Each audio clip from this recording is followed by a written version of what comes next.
Docteur Fallet, bonjour. Bonjour, Madame Audi. Docteur Fallet, vous revenez tout juste d'une tournée au Nigeria puis au Ghana où vous avez animé plusieurs conférences sur comment éviter le cancer à 0 francs. Un thème qui, avouons-le, interpelle absolument tout le monde. En annonçant votre arrivée sur notre chaîne Medica, nous avons reçu une avalanche de messages. Alors, beaucoup d'auditeurs voulaient vous écouter, mais surtout éclaircir une question qui, contre toute attente, est revenue des dizaines de fois. Naît-on avec des cellules cancéreuses déjà en nous? Honnêtement, docteur, je n'ai pas compris pourquoi cette même question revenait autant. Alors, je vous la pose à mon tour, en français ivoirien et facile. Est-ce que quand nous naissons, nous avons déjà en nous des cellules cancéreuses? Et tant que nous y sommes, une autre question est revenue de manière récurrente. La plupart des gens prétendent que les explications sont souvent vagues pour mieux comprendre ce qu'est la vie de manière scientifique. Pouvez-vous nous expliquer ce qu'est la vie de manière simple, s'il vous plaît, docteur? Merci, Madame Audi, pour vos deux préoccupations que je vais m'efforcer de clarifier. Alors, disons-le, tout est parti d'une émission télé où un professeur aurait affirmé que nous naissons avec des cellules cancéreuses déjà en nous. Il y a sur la vidéo. Cette erreur de communication a créé la confusion et c'est d'ailleurs ce qui nous a motivés à lancer cette conférence. Avant tout propos, je pense personnellement que les Ivoiriens n'ont pas compris le professeur. On peut donc ici évoquer un tout gros problème de communication. Pour répondre à vos deux questions, je vais commencer par la seconde, ensuite terminer par la première. Ça me permet de rester logique. Alors, commençons donc par la base. OK. Alors, un adulte, c'est environ 37 000 milliards de cellules. Et d'où viennent alors ces cellules? On pourrait se demander. Alors, sachez que nous sommes le résultat de la rencontre entre un homme et une femme.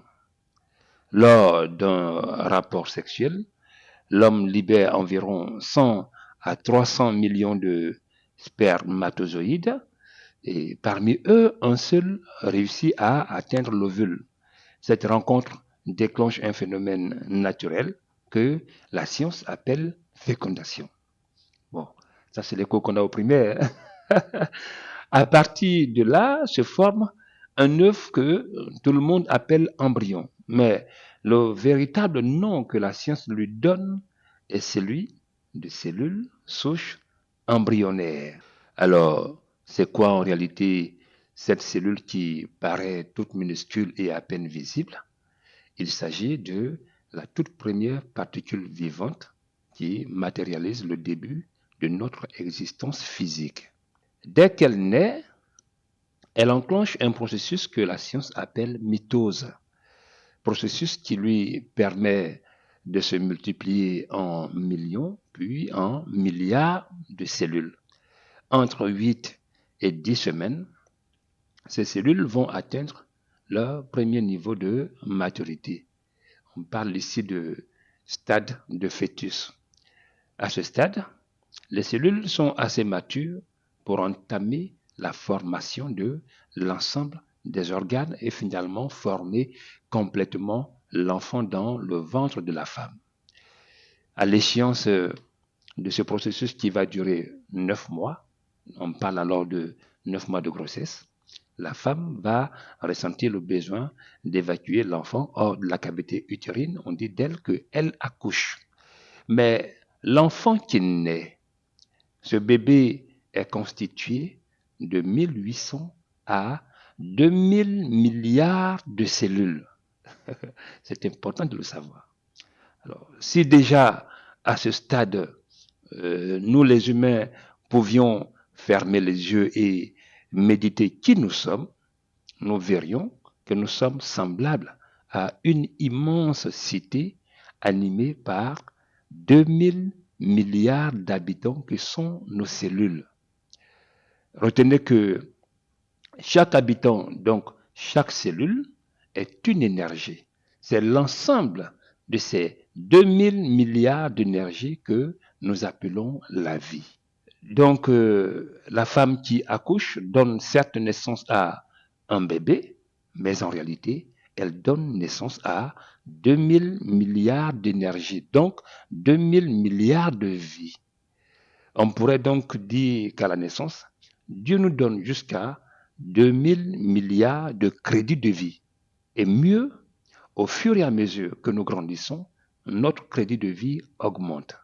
Waouh, c'est tellement beau, docteur, que je n'ai même plus envie de savoir comment le cancer vient à gâcher tout ça. Mais justement, docteur, si la vie est aussi merveilleuse, comment le cancer survient-il? En tout cas, c'est une belle remarque. Mais sachez que avant d'arriver au cancer, il faut comprendre que chaque jour, des milliards de cellules meurent, ce qui nous rapproche de la maladie ou de la mort. Mais au même moment, des milliards d'autres cellules naissent, ce qui nous rapproche de la santé et de la vie. C'est ce rapport entre les cellules qui meurent et celles qui naissent qui détermine soit notre vitalité, donc notre longévité, ou notre vieillissement prématuré, donc notre mort précoce. Imaginez que chacun de nous sache comment maintenir ce rapport en sa faveur. Souvenez-vous, Adam, le grand-père de l'humanité, a vécu 930 ans quand même, n'est-ce pas? Maintenant, parlons du cancer. À la naissance, parmi les 2000 milliards de cellules, certaines naissent mal formées. On les appelle les cellules anormales. Elles sont programmées pour mourir et le corps les élimine sans problème. Mais pour différentes raisons que nous expliquons en détail lors de la conférence, certaines de ces cellules anormales ne meurent pas. Elles résistent. On dit, elles survivent d'ailleurs. Voilà. Ce sont ces cellules qui vont entamer ce que la science appelle mutation. La mutation est le processus durant lequel les cellules anormales vont évoluer, disons, migrer ou même muter vers la forme cancéreuse. Donc, pour répondre à votre question, à savoir, est-ce que nous naissons avec les cellules cancéreuses déjà en nous? Ce qui serait juste de dire, c'est plutôt que nous naissons avec des prédispositions à des mutations de nos cellules anormales en cellules cancéreuses. Et là, je précise bien, si rien n'est fait. C'est tout le sens de notre conférence, comment éviter le cancer à 0 francs. Waouh, docteur, c'est passionnant, mais vraiment passionnant. Oui, bien sûr, Madame Audi. Durant nos conférences d'ailleurs, nous expliquons comment, sans le savoir, beaucoup de personnes créent elles-mêmes les conditions qui permettent à ces cellules anormales d'achever leur mutation. Alors que Dieu nous a donné à tous un pouvoir inné, un système naturel capable d'empêcher cette mutation d'aller à son terme. Ce qui provoque le cancer, c'est surtout souvent parce que la majorité des personnes désactivent elles-mêmes ce pouvoir sans s'en rendre compte. Sinon, le cancer ne tuerait personne, hein, car nous avons en nous le mécanisme pour neutraliser ce mal dès les premières anomalies. Aujourd'hui, les plus vulnérables sont les chefs d'entreprise, les entrepreneurs, comment je peux les appeler, les travailleurs, toutes ces personnes actives. Voilà. Donc, ces personnes qui, tout le temps, prétendent ne pas avoir le temps, alors que 2 heures de conférence suffisent pour apprendre des habitudes simples qui peuvent littéralement leur sauver la vie. En Afrique, nous enregistrons plus d'1 million de nouveaux cas chaque année, Madame Audi. Je dis bien plus d'1 million de nouveaux cas. Voici donc des raisons qui devraient pousser tous ceux qui écoutent votre émission à trouver pour une fois de leur vie le temps de venir se former, disons se cultiver afin d'échapper à cette maladie qui ruine la vie uniquement de ceux qui ne se donnent pas le temps d'apprendre comment l'éviter. Alors, j'invite chaque personne qui nous écoute à mettre de côté ce que nous appelons les fausses priorités de l'homme moderne, celles qui donnent plus de valeur aux choses de la vie, au lieu d'accorder ces valeurs à la vie elle-même.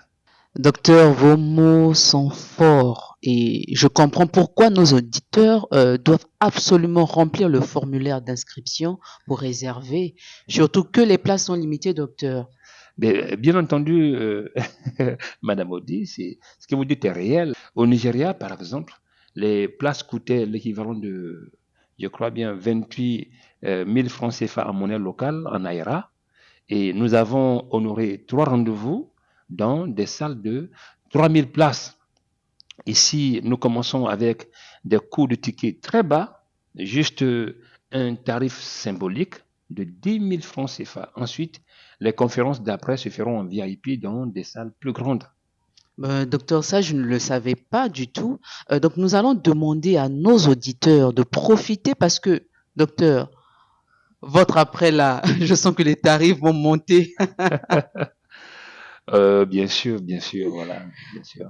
Alors, chers auditeurs, vous pouvez déjà confirmer votre place en remplissant juste le formulaire ou appeler les contacts suivants pour réserver votre place. Au 27 22 407 826, au 05 74 746 747 et au 01 41 097 139. Merci docteur pour cette opportunité que vous offrez aux Ivoiriens et je vais vous dire rendez-vous à la première place pour moi, hein, en tout cas. Bien sûr qu'on vous attend. Hein. Voilà, on attend tous les auditeurs de la radio. On espère vraiment que tout le monde sera là.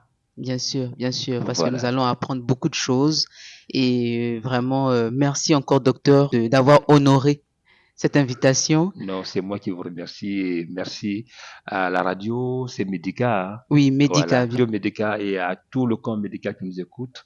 Et en tout cas, on se dit à très bientôt.